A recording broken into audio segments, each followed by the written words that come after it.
Hello friends, this is Pranav from GV Computers.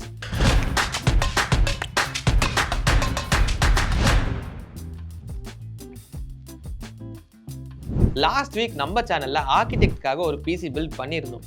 அதுக்கு முன்னாடியே வந்து நிறைய எடிட்டிங் பிசி, அப்புறம் ஆஃப்டர் எஃபெக்ட்ஸ், அதுக்கான பிசி, 3D ரெண்டரிங்கான பிசின்னு சொல்லி ப்ரொஃபஷனல்ஸ்க்கான பிசியாவே ஃபுல்லாக பண்ணிட்டோம். ஆனால் கேமர்ஸ்க்கு அப்படின்னு சொல்லி எதுவுமே நம்ம இன்னும் பண்ணல. நிறைய பேர் நம்ம சப்ஸ்கிரைபர்ஸே வந்து கேமர்ஸ்க்கு ஏதாவது பண்ணுவீங்களா மாட்டீங்களா அப்படின்னு சொல்லி நினைக்கிறீங்க. கேமர்ஸ்க்கு ஏதாச்சும் பார்த்து பண்ணுங்கய்யா, கொஞ்சம் கருணை காட்டுங்கயா. கணக்கு இந்த அவலக்குரல் கேட்கவில்லையா உனக்கு ஐயா? இன்னைக்கு வந்து தரமான சூப்பரான ஒரு கேமிங் பிசி தான் பண்றோம். அதுலயும் வந்து 2K கேமிங் மானிட்டரோட ஒரு பக்காவான ஃபுல் செட்டப் ஒரு 1.5 lakhsக்கு பண்ண போறோம். ஸோ என்னென்ன காம்பனன்ட்ஸ் யூஸ் பண்ணியிருக்கோம், ப்ளஸ் இப்போ சம்மர் வேறு வந்துருச்சு. நிறைய பேர் வந்து லைக் லீவில் இருப்பீங்க, வெளில போய் விளையாட முடியாது. ஸோ கேமிங் பிசி இல்லை கன்சோல்ஸ் தான் மெயினாக வேணும். ஸோ உங்களுக்கு கேமிங் பிசி ஐடியா இருந்துச்சுன்னா என்னென்ன காம்பனன்ட்ஸ் யூஸ் பண்ணியிருக்கோம்னு சொல்லி உங்களுக்கும் ஒரு ஐடியா கிடைக்கும். ஸோ வாங்க வீடியோக்குள்ளே போகலாம். முழுக்க ஒரு கேமிங் பிசி தான் பண்ண போறோம் அப்படின்னாலே என்ன பிளாட்ஃபார்ம் போயிருக்கோம்னு சொல்லி உங்களுக்கே தெரிஞ்சிருக்கும். AMD தான் அங்கே போயிருக்கோம். நாம தான் வந்தாச்சு. நம்ம யூஸ் பண்ண ப்ராசர் என்ன அப்படின்னு பார்த்தோம்னா AMDயோட Ryzen 7 7700X ப்ராசர் தாங்க. இதில் வந்து நம்மளுக்கு 8 கோர் 16 த்ரெட் வந்துடுது. அண்ட் பேஸ் கிளாக் ஸ்பீட் வந்து 4.5 GHz அண்ட் மேக்ஸ் வந்து 5.4 GHz. அண்ட் கேஷ் மெமரி அப்படின்னு பார்த்தோம்னா 40 MB கேஷ் மெமரிங்க. இது Ryzen 7 7000 சீரிஸ் தான். அதுலேயே வந்து இவ்வளோ ஸ்பெக்ஸ் கொடுத்துருக்காங்க. அது அள்ளி போட்டு எடுத்துட்டு வந்தனா அதான் தெரியும். அள்ளி போட்டியா? ஸோ கேமிங்க்கு தரமாக இருக்கும். அடுத்த காம்பனன்ட் மதர் போர்டு தாங்க. இந்த பில்டுக்கு என்ன மதர் போர்டு யூஸ் பண்ணியிருக்கோம் அப்படின்னு பார்த்தோம்னா MSIயோட B650M கேமிங் ப்ளஸ் வைஃபை தாங்க. இதில் 4 RAM ஸ்லாட்ஸ் வந்துடுது, 2 M.2 NVMe ஸ்லாட்ஸ் வந்துடுது, அண்ட் 4 SATA ஸ்லாட்ஸும் வந்துடுதுங்க. ஸோ ஸ்டோரேஜ் சூப்பராக பண்ணலாம். அண்ட் இதில் வந்து ப்ராப்பர் ஹீட் சிங்ஸ் வந்துடுது. அண்ட் 2 NVMe ஸ்லாட்டுக்கும் ஹீட் சிங் கொடுத்துட்றாங்க. Wifi, Bluetooth and 2.5G LAN எல்லாமே வந்துடுது. ஸோ கேமிங்க்கு நீங்கள் LAN கனெக்ட் பண்ணலாம், அல்ட்ரா ஃபாஸ்ட்டாக இருக்கும். ஸோ அதெல்லாம் வந்து நீங்கள் கவலைப்படவே தேவையில்லை. அண்ட் VRMஸும் சூப்பராக இருக்குது. ஒரு 7700X ப்ராசருக்கு இந்த போர்டு சூப்பராக இருக்கும். ஸோ அடுத்த காம்பனன்ட் அப்படின்னு பார்த்தோம்னா ரேம் தாங்க. இப்போ டோட்டலாக வந்து 32 GB ரேம் யூஸ் பண்ணியிருக்கோம். 16 தான் இருக்குது. இந்தாங்க ஐடியா. 32 GB ரேம் வந்துருச்சுங்க. இது வந்து 32 GB 5600 MHz 16x2 DDR5, அதுவும் T4ல டெல்டாங்கிற ரேம்ங்க. இது 6GB வந்துடும். ஸோ மொத்த பில்டும் வந்து சூப்பராக இருக்க போது. அதில் 6GB ரேமும் இட்ஸ் ஐசிங் வந்து கேக் தான் சூப்பராக இருக்கும். அடுத்து வந்து ஸ்டோரேஜ் எலிமெண்ட் தான். ஸ்டோரேஜ்க்கு வந்து நம்ம இதில் SSD அண்ட் ஹார்ட் டிஸ்க் ரெண்டுமே யூஸ் பண்ணியிருக்கோம். ஃபர்ஸ்ட் என்ன SSD யூஸ் பண்ணியிருக்கோம் போடுங்க சாமி.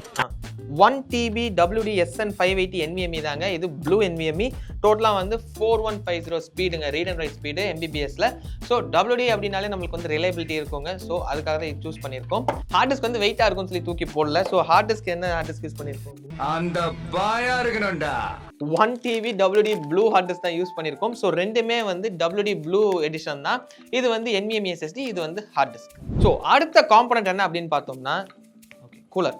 இப்போ MSIயோட ட்ரிபிள் ஃபேன் கூலர் தாங்க இதுக்கு யூஸ் பண்ணியிருக்கோம். வா ஓகே, M360 கூலர் தான். நம்ம நார்மலாக வந்து M240 யூஸ் பண்ணுவோம்.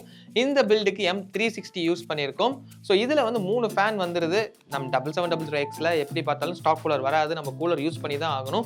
அண்ட் கேமிங்க்கு அப்படிங்கிறப்போ நம்மளுக்கு ப்ராப்பரான ஒரு கூலர் யூஸ் பண்ணுறது தான் best. So triple fan cooler நமக்கு என்னையா ஓவரா பேசுறான தவிர பாம்ப வெளிய விட மாட்டேங்கிறானயா. ரொம்ப நேரமா காம்பனன்ட்ஸ் பத்தி சொல்லிட்டு இருக்கேன், ஆனா கேமிங்க்கு இம்பார்ட்டன்டான ஒரு காம்பனன்ட் பத்தி சொல்லவே இல்லையே அப்படின்னு சொல்லி உங்க மைண்ட் வாய்ஸ் எனக்கு நல்லாவே கேக்குது. மனசுக்குள்ள நினைச்சத பேரோட சொல்றாரு. இப்போ அடுத்து அதை பத்தி தான் பேச போறோம். நீங்க வெயிட் பண்ணுங்க, நானே வந்து எடுத்துக்கிறேன். ஏன்னா இவ்வளோ பெரிய பாக்ஸா இருக்கும். எஸ், கிராஃபிக்ஸ் கார்டு தாங்க. நம்ம வந்து இதுக்கு யூஸ் பண்ண graphics card AMDயோட Radeon RX 7700 XT அப்படிங்கிற ஒரு கிராஃபிக்ஸ் கார்டு தாங்க. இப்போ நார்மலாக வந்து AMD சொல்லுவாங்க A+A அப்படின்னா, நான் பரிசுக்கா போய்கிட்டு இருக்கேன், பாடம் நடத்திக்கிட்டு இருக்கேன். A+A அப்படின்னா AMD CPU + AMD GPU இது ரெண்டுமே காம்பைண்டாக இருந்தால் நம்மளுக்கு கேமிங் பர்ஃபார்மன்ஸ் அல்டிமேட்டாக இருக்கும் அப்படின்னு சொல்லுவாங்க. ஸோ அதனாலேயே வந்து இப்போ கேமிங் அப்படிங்கிறனால ரெண்டுமே A+A சூஸ் பண்ணியிருக்கோம். இப்போ லாஸ்ட் வீடியோவில் நம்ம சொன்ன மாதிரியே இந்த ப்ராசருக்கும் இந்த கிராஃபிக்ஸ் கார்டுக்கும் எப்படி சூட் ஆகும் அப்படின்னு சொல்லி பாட்டில் நெக் கால்குலேட்டர் அப்படின்னு சொல்லி ஒன்று பார்க்கணுன்னு. இதுக்கு நம்ம கொடுத்த பேராமீட்டர்ஸ் என்னென்னா ப்ராசர் அண்ட் கிராஃபிக்ஸ் கார்டு கொடுத்துட்டோம். நெக்ஸ்ட் வந்து ஜிபியூ இன்டென்சிவ் அப்படின்னு கொடுத்துருந்தோம். ஏன் அப்படின்னா நம்ம கேம்ஸ் தான் அதிகம் யூஸ் பண்ண போகிறாங்க. ஸோ ஜிபியூ இன்டென்சிவ் கொடுத்துருந்தோம். அண்ட் இதுக்கப்புறம் 2K மானிட்டர், அதாவது 2K ரெசல்யூஷனில் மானிட்டர் யூஸ் பண்ண போகிறாங்கன்னு சொல்லி அது கொடுக்கும்போது 0% பாட்டில் நெக் வந்ததுங்க. ஸோ பர்ஃபெக்ட் மேட்சாக இருக்குது இந்த ப்ராசரும் இந்த கார்டும். ஸோ அதனால தான் இதுக்கு போயிருக்கோம். ஸோ இது வரைக்கும் நம்ம NVIDIA கார்டு வந்து நிறைய யூஸ் பண்ணியிருக்கோம். இப்போ இந்த கார்டு வந்து 12GB card, triple fan, OC version எல்லாமே வந்துடும். அண்ட் இதுக்கும் 4070க்கும் கம்பேர் பண்ணோம் அப்படின்னா ரெண்டுமே 12GB வருது. 4070 இஸ் அரௌண்ட் ஒரு 10,000 எக்ஸ்ட்ராவாக வரும். அப்படின்னு பார்த்தோம்னா ஒரு 15 to 16% வந்து ப்ரைஸ் வைஸில் அதிகமாக இருக்குது. பட் பர்ஃபார்மன்ஸ் வைஸ் அப்படின்னு பார்த்தோம்னா சேம் தாங்க. ஒரு 10 to 15% வந்து லோவாக இருக்கும் RX 7700 XT. So value for money அப்படின்னு பார்த்தோம்னா ரெண்டுமே சேமாக தான் இருக்கும். அந்த ப்ரைஸுக்கு ஏற்ற பர்ஃபார்மன்ஸ் அது தரும், இந்த ப்ரைஸுக்கு ஏற்ற பர்ஃபார்மன்ஸ் இது தரும். அண்ட் நீங்கள் வந்து ப்ரொஃபஷனலாக இருந்தீங்க அப்படின்னா NVIDIA வந்து ஒரு எட்ஜ் அதிகமாக இருக்கும். அதுவே கேமராக இருந்தீங்கன்னா நீங்கள் வந்து தாராளமாக ரேடான் கார்ட்ஸ் போடலாம். நெக்ஸ்ட் காம்பனண்ட் வந்து SMPS தாங்க. இதுக்கு நம்ம யூஸ் பண்ண SMPS வந்து ஆன்டி ஸ்போர்ட்ஸோட 650 வாட்ஸ் கோல்ட் ரேட்டட் SMPS தாங்க. இப்போ நிறைய பேருக்கு தோணும், ஏன் 750 யூஸ் பண்ணியிருக்கலாமே, ஏன் 650க்கு போனாங்க அப்படின்னு சொல்லி. நம்ம கிராஃபிக்ஸ் கார்டோட பீக் பர்ஃபார்மன்ஸ், அதாவது ஃபுல் லோடில் இருந்தால் 245 வாட்ஸ் மேக்ஸிமம் இருக்குது. அதுவே வந்து ப்ராசரோட TDP வந்து 105 வாட்ஸ். ஸோ டோட்டலாக வந்து நம்ம 350 வாட்ஸ் ஒரு ரெண்டு ஆட் பண்ணால் நம்ம நார்மலாக வந்து ஒரு பவர் ஃபேக்டர் 1.5 மல்டிப்ளை பண்ணுவோம். டோட்டலாக வந்து SMPS எப்படி சூஸ் பண்ணணும்னு அப்படி பார்த்தோம்னா இன்ட்டு 1.5 பண்ணால் 525 வாட்ஸ் வருதுங்க. அண்ட் இது வந்து 650 வாட்ஸ் கோல்ட் ரேட்டட் அப்படிங்கிறனால நம்மளுக்கு 85% எஃபிஷியன்சி இருக்கும். அப்படி கால்குலேட் பண்ணோம்னா 650 into 85% அப்படின்னு பார்த்தா அரௌண்ட் ஒரு 555 வாட்ஸ் பக்கம் வரும். ஸோ இப்படி கால்குலேட் பண்ணும்போது ஒரு 30 to 40 வாட்ஸ் வந்து எக்ஸஸாகவே தான் இதில் இருக்குது. ஸோ அதனால தான் இந்த கால்குலேஷன் படி இந்த SMPS நம்ம சூஸ் பண்ணியிருக்கோம். ஓகேவா? 2 2s are 4, 4 2s are 8. ஓகேடா. குட். நெக்ஸ்ட் காம்பனண்ட் வந்து இது எல்லாத்தையும் அகாமடேட் பண்ணுற விஷயம் தாங்க, அதாவது கேபினட். இந்த பில்டுக்கு நம்ம யூஸ் பண்ண கேபினட் வந்து ஆன்டி ஸ்போர்ட்ஸோட கிறிஸ்டல் X7 அப்படிங்கிற கேபினட் தான். இது ஒரு ஃபிஷ் டேங்க் மாடல் தாங்க. சைட் அண்ட் ஃப்ரண்ட் வந்து கிளாஸ்ல வந்துடும். அண்ட் உள்ளே வந்து 7 ப்ரீ இன்ஸ்டால்ட் ஃபேன்ஸ் வந்துடுது. ஸோ அது இல்லாமல் நம்ம ட்ரிபிள் ஃபேன் கூலரும் போடுறோம். மொத்தமாக வந்து 10 ஃபேன் உள்ளே இருக்க போகுதுங்க. குளுகுளுன்னு இருக்கு மாப்ள. ஸோ பில்டு பண்ணி எப்படி இருக்குன்னு சொல்லி டோட்டலாக பார்த்தலாம். ஒன் மோர் காம்பனண்ட் வந்து நம்ம பேசாமல் விட்டுருக்கோம், அதாவது மானிட்டர்.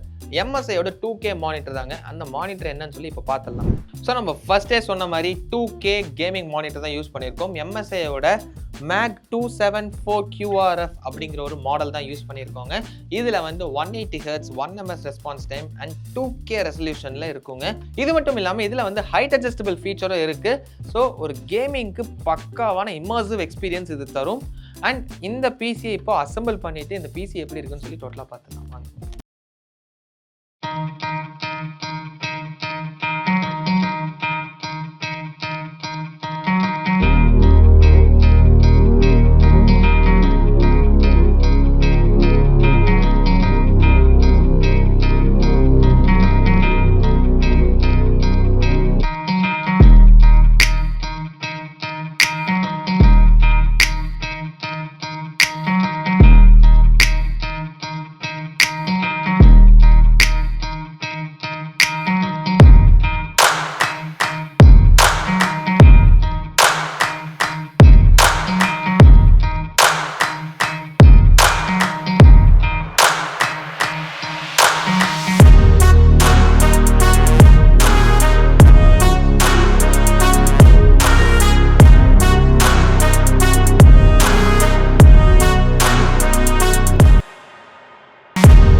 ஃப்ரெண்ட்ஸ், இப்போ வந்து இந்த பிசியை கம்ப்ளீட்டாக பில்ட் பண்ணி முடிச்சாச்சுங்க. நம்ம ஃபர்ஸ்டே சொன்ன மாதிரி தான் 10 ஃபேன் இருக்குது. 10 ஃபேன் RGBயில் சூப்பராக இருக்குங்க இந்த பில்டு.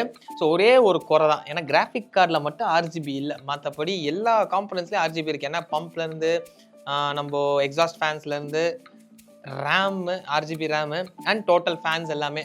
ஸோ மொத்தமாக வந்து RGB லவர்ஸ்க்கு இந்த பில்டு வந்து சூப்பராக இருக்கும். அதாவது look wise, aesthetic wise and performance wise அப்படின்னு பார்த்தோம்னா A+A நம்ம சொன்ன மாதிரி தாங்க. நம்ம இந்த Ryzen 7 ப்ராசரும் இந்த 7700 XT கிராஃபிக்ஸ் கார்டும் கேமர்ஸ்க்கு சூப்பராக இருக்கும். நம்மளுக்கு AAA டைட்டில்ஸ் FPS வந்து செம்மையாக இருக்குங்க.